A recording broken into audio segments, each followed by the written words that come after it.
Hello friends, this is Scott, and we're down at the homestead and looking at my least favorite job. I have mentioned in other videos that I kind of like to weed, but I do not like to weed these tree rings. They're a pain in the butt. But we're in deer country, and in the summer, the deer probably wouldn't bother these trees. They are living in the neighborhood, but they got so much other stuff to eat.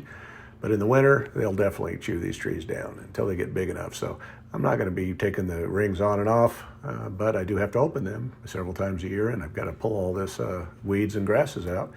Last year it was the bindweed that was so bad, but you see they're starting to come on there a little bit. But the grasses are in full display right now. And yeah, I've got to get into this orchard and get this cleaned up because we got lamb days coming up in the next month, and I'll probably end up having to do it again before that, but right now it just looks like crap. So I'm going to get in here. I've got 7 fruit trees, and again, they've lived through the winters, the harsh winters here, and they're all doing well. Even that first tree was a nectarine, which I just planted it I think it was last summer, and it's doing well too, but it's got some suckers I've got to prune out. So I've got a wheelbarrow to put all my prunings in and feed them to the cows and the chickens. But again, I don't like this job because you have to open up every ring. And when I first did it, I had wired these really tight, and then now I got a little bit smarter and I just zip tie a couple. But they're not a big deal. You just open it up, you just hands and knees and just ripping the weeds out. And as you see how nice it can look, or it does look once the weeds and the grasses are removed. Here's a look. It's kind of a nice, cool, breezy day, but that's what I'm up against here. Just a lot of grass that infiltrated the beds. And again, I did smother everything with cardboard, but over the years it breaks down and now you just got soil. So weeds and grasses are going to grow. But it looks really nice when you get them all out of there.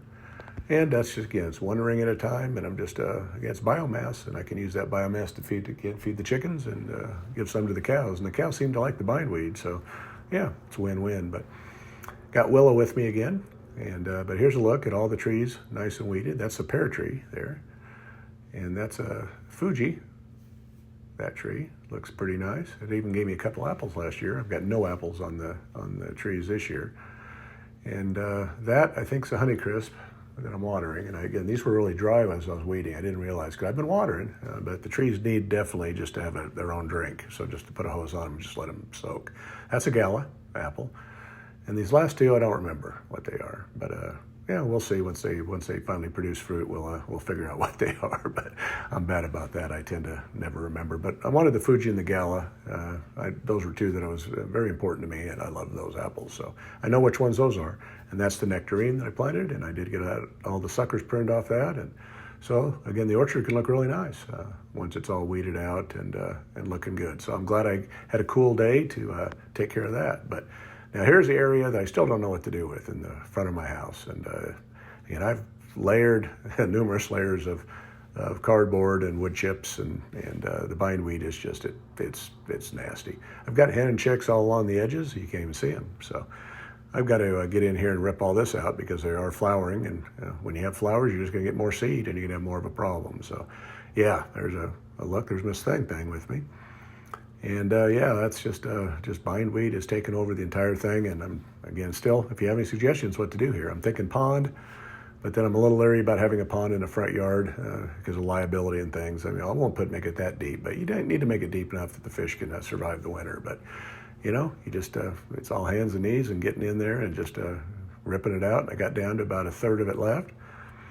And it probably took me an hour to weed this section. It's not the worst thing in the world, but it can look so much better, or does look so much better once you get these weeds out of here. But I'm down to the point where they're really, twisted into the hen and chicks, and I'm ripping more hen and chicks out than I am the bindweed, or the morning glory as they call it. But yeah, down to the last little bit and got her done. So you see, I do have a lot of hen and chicks. I like to move them somewhere else.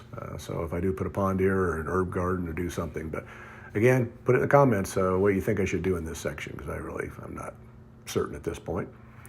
But then I got to Salt Lake, took a trip up, and this is a weed fest also. I've been neglecting this yard, and that was the old static in-ground compost bin, and I've got it all cleared out.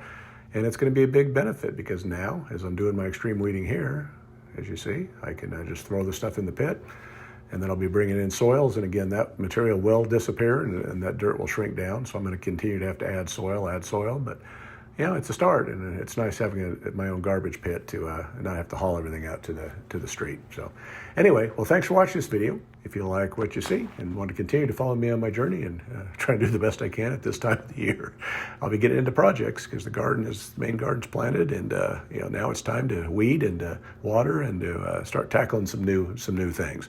So stay tuned for more more action. Thanks.